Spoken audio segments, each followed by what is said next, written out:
Top 10 speaker Cameron Yap as he presents No Steps Backwards.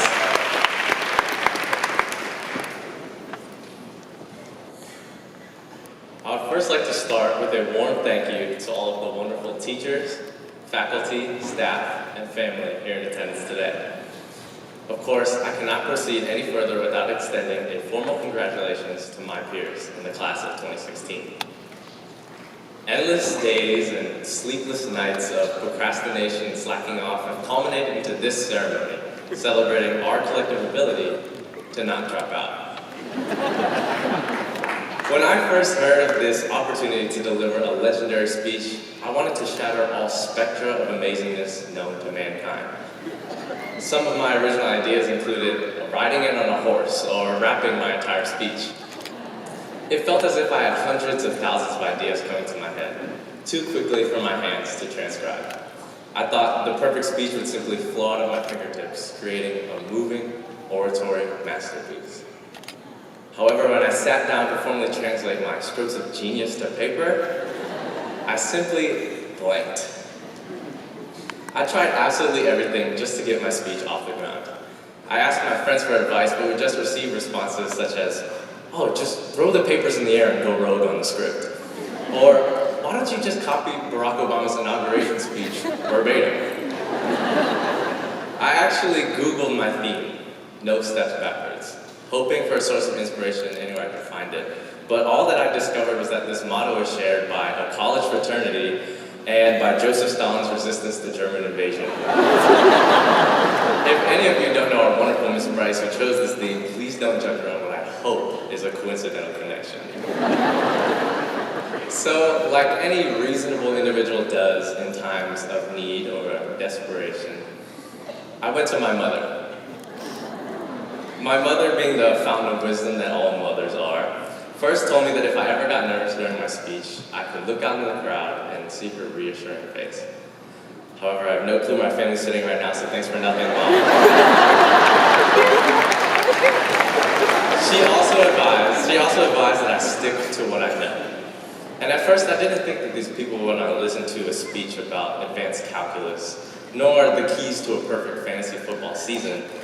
So this advice seemed nearly impractical as well. But after further contemplation, it seems as if my mother wasn't wrong.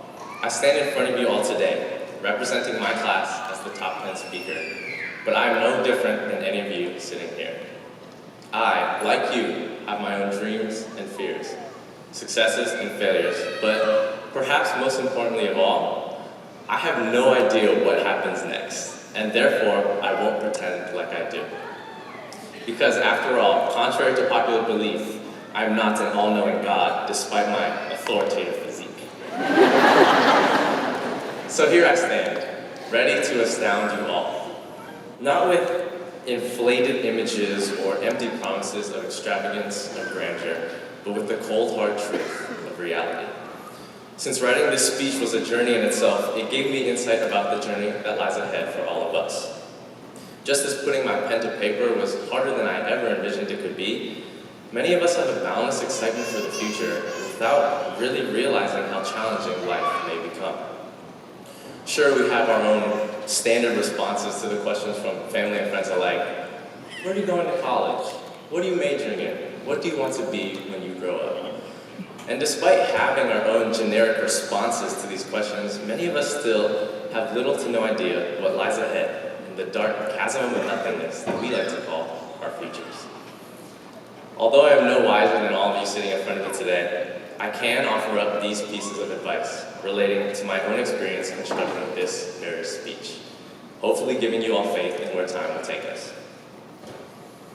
1, you will always have people to turn to, whether it be your mother, your friends, your mentors, or even sometimes the internet. However, at the end of the day, your eventual progress relies solely on yourself. You know you better than anyone else, and you owe it to the world to be the best you possible. 2, don't overthink. While deliberation and cautiousness are often essential, sometimes you just need to take a giant cannonball into life and see where it takes you. Taking a leap of faith now can take you to places later that you are currently unable to see. And number 3, you may already have the perfect future painted in your head, where you're retired at age 35, kick back in your $1 million mansion in the Bahamas, bathing in $100 bills. But the beauty of life is the unpredictability. Life will throw flips, twists, and turns at you when you least expect it. But just because something wasn't flawless doesn't mean it wasn't worth it. As Hagerty High's class of 2016, we have each witnessed and experienced our own collective shares of success and failure. Whether you're one of our phenomenal athletes, mature intellectuals, fine arts prodigies, or anything in between. Handle your successes with modesty and endure your hardships with grace. That means you, Cam Newton. In conclusion, our lives are not yet written. However, the darkness ahead does not symbolize looming disaster, but rather, it represents our own personal duties to illuminate our own stories. Life is often ostensibly portrayed as a strict, linear progression, but you shouldn't always feel confined to a step-by-step process.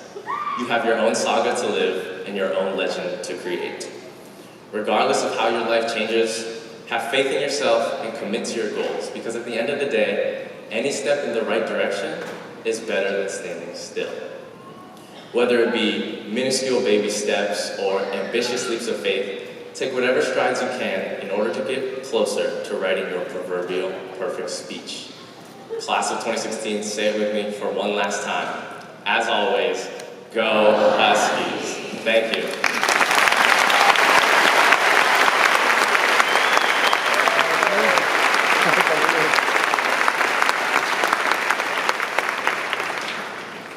We now present to you Our Time, performed by the Hagerty Senior Course members under